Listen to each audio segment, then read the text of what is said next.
And now for a topic on Invasive species! presented to you by Ellen Welty, Mike Hannes, Alex Dominguez, Addie Wassenberg, Matt Tomat, Josh Taylor, and Dan Snyder. Invasive species in the U.S. is legally defined as an alien species whose introduction does or is likely to cause economic or environmental harm, or harm to human health. Some good examples that we might recognize are the black rat, zebra mussel, or kudzu. Insects are prime suspects for being invasive. They are short-lived and have an incredibly high reproductive capacity. Also, they are relatively small, allowing them to be easily stowed away, such as the Asian tiger mosquito, which is a more aggressive biter than native mosquitoes. Its larvae stowed away in a shipment of used tires. Or the cactus moth, which was also introduced for cactus control in the Caribbean, then eventually stowed away to the US. Unfortunately, it has no natural predators in North America, and as a result, its population has exploded. We could go so far as to say that we can develop invasive species, such as the Africanized honeybee, which is a cross between our native honeybees and the African honeybee. For our presentation, we selected 5 species as examples of invasive insects. They are the mountain pine beetle, brown marmorated stink bug, giant Asian hornet, bedbugs, and the gypsy moth.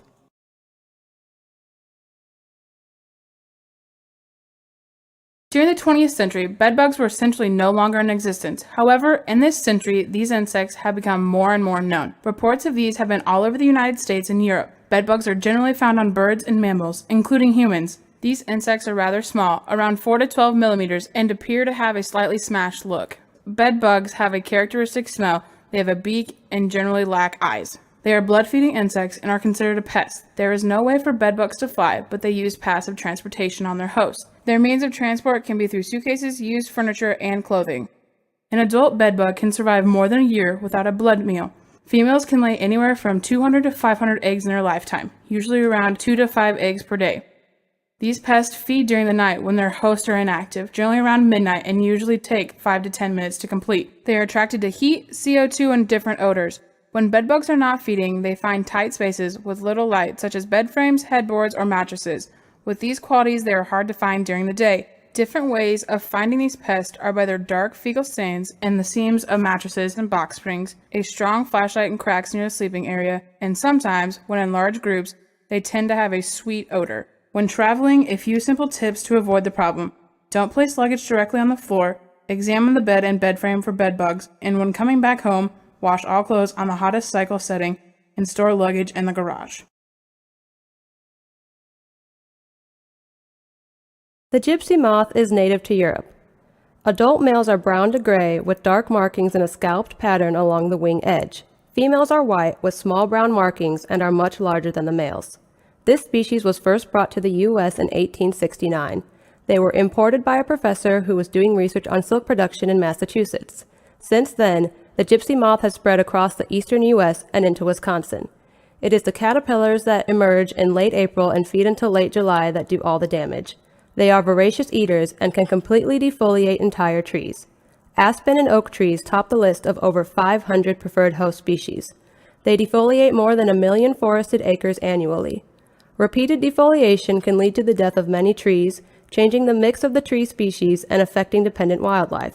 Tree losses can impact forest and related industries. Because it is a non-native pest, there are few natural controls of the gypsy moth in the U.S. Various practices include cultural, mechanical, and chemical controls. The brown marmorated stink bug is originally from Asia and first identified in the U.S. near Pennsylvania in 2001. It has been reported from several mid-Atlantic states. It spreads to new locations by flying and acting as a stowaway on shipping containers or vehicles. The stink bug is recognized by their standard shield shape. They are about an inch long with shades of brown all over. White bands are visible on their antenna and a darker brown color appears where their wings overlap. The stink bug emerges in the springtime to mate and lay eggs. In warm conditions, 2 or 3 generations could be produced. In the fall, the adult bugs begin to look for places to winter over. They will congregate in warm places such as homes and buildings to live through the cold months. So if they are living inside your home, it is likely that they will still be there in the spring. The stink bug has become an agricultural pest problem. They feed on hundreds of types of plants and can cause major losses to field crops such as soybeans. It also feeds on fruits, leaves, stems, and seeds of a wide variety of plants and is known as a pest of fruit trees and vegetables. They prevent other bugs, birds, and animals from eating plants and crops. The stink bug emits a foul odor. Their smell has been compared to that of animal feces or even rotten cilantro, thus the name stink bug. More than 1.5 million acres of forest in northern Colorado and southern Wyoming are affected by the mountain pine beetle epidemic, which is triggered by an extended drought in the late 1990s and early 2000s. By 2013, the beetles have killed many of the lodgepole pines in northern Colorado and southern Wyoming. Mountain pine beetles are killing pine and spruce trees throughout the Rocky Mountains and western U.S. at an alarming rate. The mass of dead trees following beetle epidemics creates severe falling and fire hazards. This infestation cannot be stopped. The beetles produce the blue stain fungus from their heads. Fungal spores are usually blown away by wind, but blue stain spores are sticky. This process eventually blocks the nutrient-conducting columns of the tree, draining the trees of their nutrients, eventually causing the tree to starve to death. The symptoms and signs of the blue stain fungus are a blue-gray discoloration of sapwood and wedge shapes of recently killed trees. Now, what's being done?